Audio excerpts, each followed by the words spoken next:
বলো যাই। দেখো চওড়া আছে, হ্যাঁ এটা চওড়া আছে।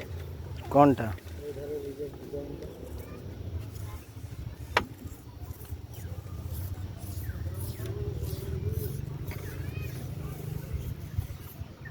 তো তোমার এইটা আপ ডাউন হলো কি করে? এই যে নিচটা মালটা খাওয়াও, কতটা নেমেছে দেখো। এইটা মশলাটা খাওয়াও হে না, বলছি অনেকটা চওড়া আছে, এটা চওড়া আছে। চওড়াটা তোমার ওইখানটা কাটলেই মরে যাবে, তোমার ওই জায়গাটা ইয়ার জন্য চওড়াটা মনে হচ্ছে। ঠিক আছে,